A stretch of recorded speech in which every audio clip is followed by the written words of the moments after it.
¿Qué tenemos que ver nosotros que somos artistas, que tenemos fama de bohemios, medio que andamos por las nubes? ¿Qué tenemos que ver con cosas tan precisas como los conceptos de las matemáticas? ¿En qué podremos haber tomado de auxilio a esa ciencia tan exacta, tan precisa, que nos permite prever tantas cosas, como decía la profe? ¿En qué? Y en que el ser humano, en uno de sus temas fundamentales en toda la historia del arte, ha sido la representación de sí mismo. Esa representación siempre responde a cuestiones que no tienen que ver con la sola expresión estética, sino a la visión que tiene el ser humano de sí mismo y también cómo quisiera ser, o cómo debería ser, o cómo aspira a ser. ¿Sí?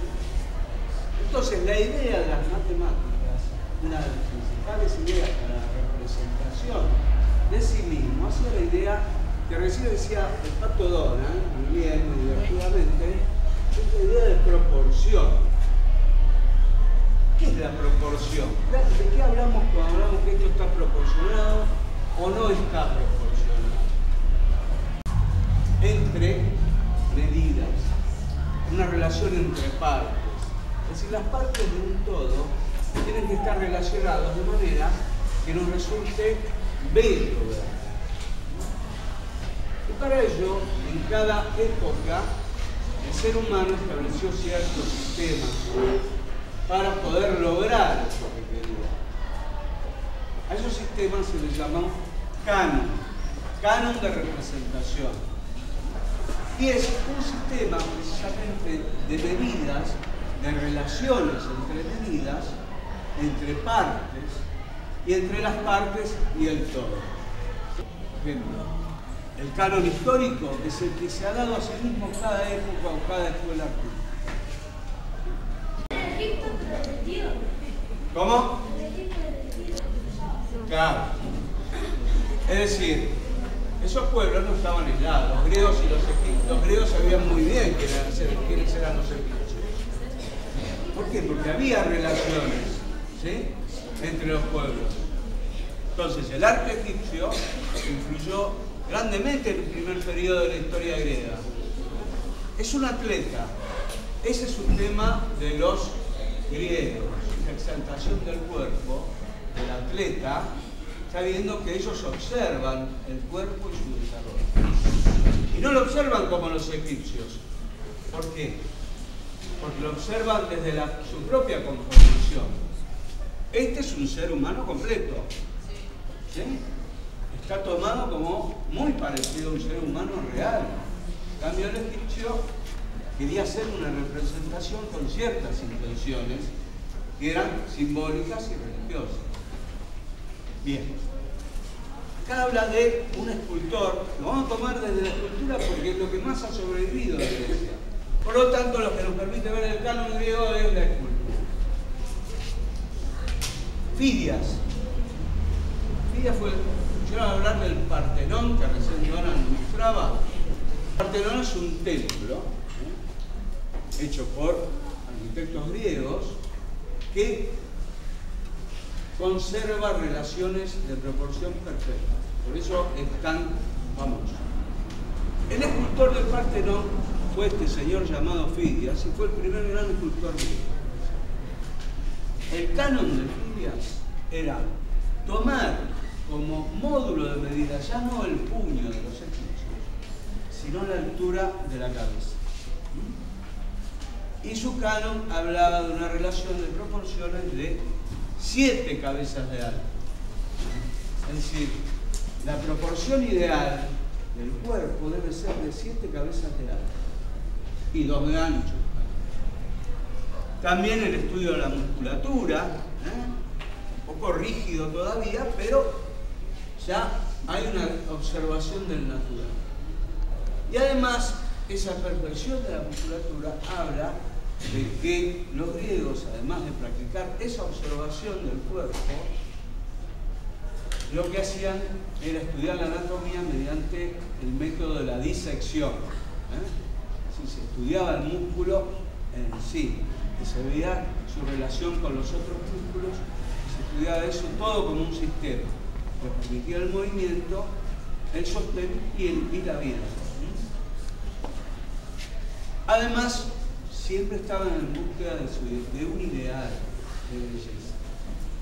¿Por qué? Porque la misma filosofía de los griegos. ¿Conocen algún filósofo griego? ¿Me suena la palabra Platón? No es un plato grande, ¿eh?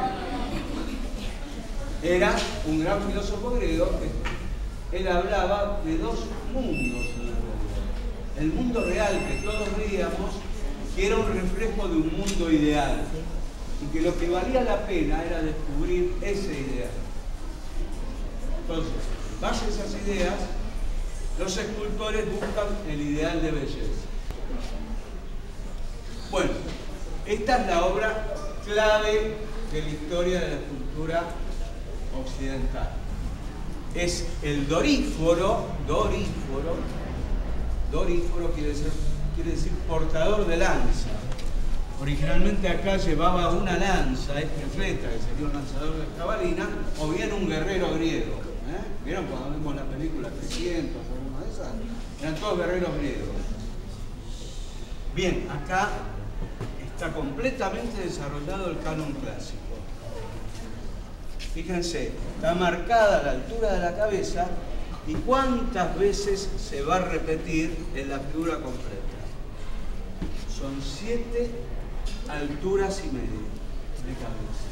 Esa es la proporción, el canon ideal de Policleto, que era el escultor que estamos viendo. Bueno, acá vemos Lisipo. Lisipo es un discípulo, un alumno de Policleto. Entonces, Lisipo lo que hace es, tiene un deseo de, para él su ideal es mayor. Quiere una figura más estilizada.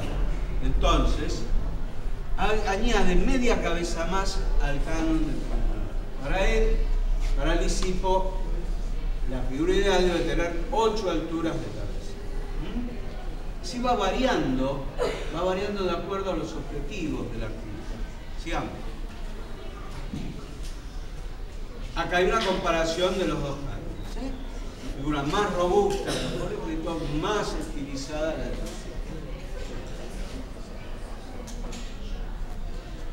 lo mismo, 8 alturas de cabeza. Este es el Apolo con Dionisio niño, que era un dios muy divertido, el dios de la fiesta, de los festejos, el dios del vino, ¿sí? El Baco de los romanos.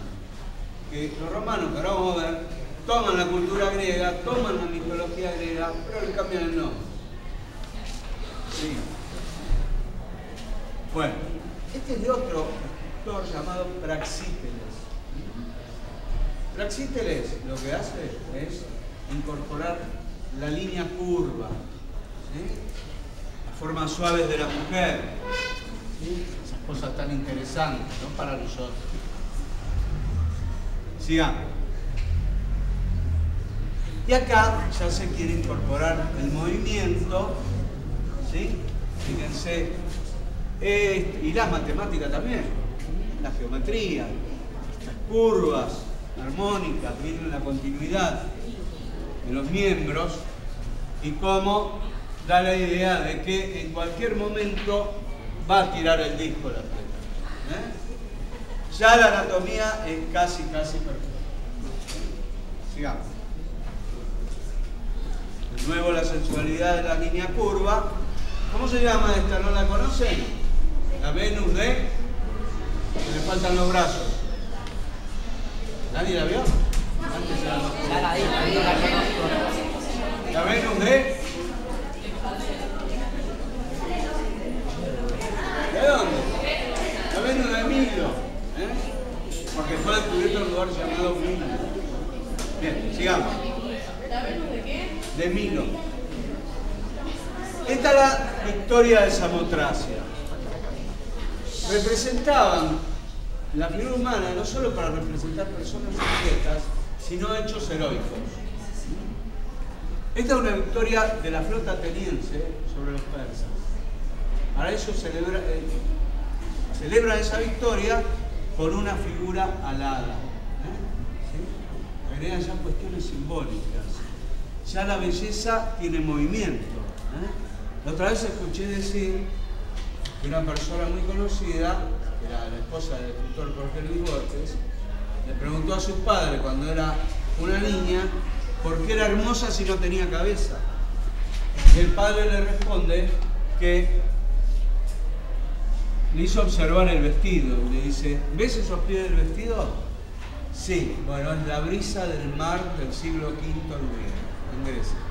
Entonces, dice que el escultor plasmó la brisa marina, que era la brisa que llevó a las naves atenienses a la victoria. Eso es lo que quiere significar la escultura. Adelante. Siga. Bueno, recién le hablaba, mencioné a Roma. Roma, saben que es un pueblo conquistador, un pueblo organizador, ¿sí? Organizaban la sociedad, pero cada pueblo que sometían tomaban lo mejor. Los griegos tomaron toda su cultura, toda su mitología. También aprendieron el arte de la escultura, tomando como modelo el canon griego, repiten el canon griego. Pero vimos recién que los griegos no individualizaban. Es decir, el atleta que vimos podría ser cualquier atleta. En cambio, lo que hacen los romanos, con otras intenciones, es retratar. Ellos toman a la persona y plasman sus rasgos de manera perfecta. Esto es un busto seguramente de algún emperador. Sí. Este es el emperador Augusto. ¿Cómo evoluciona la escultura de los romanos? Esa intención de retratar surge del culto que ellos tenían de sus antepasados. Cuando moría un familiar, ellos tomaban un calco de su cara, mediante ciertas técnicas, y quedaba para siempre su retrato. Y se rendía culto a su retrato. Es decir, la fisonomía real tenía gran importancia para ellos. Acá la anatomía es absolutamente perfecta. Esto es una copia, la puse con Roma porque es una copia romana del original griego. El original griego era en bronce. Bueno, fíjense, las figuras en movimiento, la expresividad, y relata un episodio de la guerra de Troya. ¿Todos vieron Troya? ¿La peli? ¿Vieron la película? ¿Vieron cuando cae Troya? Están por entrar el caballo. Y algunos dicen, no lo entren porque esto es raro, ¿qué pasa? ¿Por qué dejaron ese caballo? Bueno, ese es un sacerdote del dios Apolo, que les dice a los troyanos, no metan el caballo dentro de la ciudad, porque acá hay algo extraño, no lo metan. Vamos a morir todos si metemos el caballo. Entonces del mar salieron los dioses más, como querían que los griegos triunfaran en esa guerra. Les mandaron esta serpiente que mata al sacerdote que se llamaba Laocoonte y a sus hijos. Y entonces los troyanos entran al caballo y sucede lo que todos sabemos. Tenía razón Laocoonte. Bueno, eso está expresado en la escultura, toda esa pasión, todo ese movimiento, y hubiera sido imposible sin esa perfección del estudio anatómico y la cuestión matemática, porque acá después vamos a ver que está presente todas las proporciones, realizar esta obra. Esto es lo que sigue, falta poquito. Esto es lo que sigue. Fíjense, ¿qué época será esto? ¿Renacimiento? Antes. ¿No? Donde hay castillos y se agarran los espadazos. La Edad Media. Bueno. Acá el ideal de belleza cambia. Cambia, es otra cosa. Hay otras necesidades. Necesidades del más allá. De Dios. Entonces no interesa ni la observación del cuerpo ni la disección anatómica, que es expresamente prohibida. El cuerpo es intocable. Es proyección del alma y no hay que tocarlo, no hay que corromperlo. Y acá la irregularidad del canon, ya no es igual que en los griegos.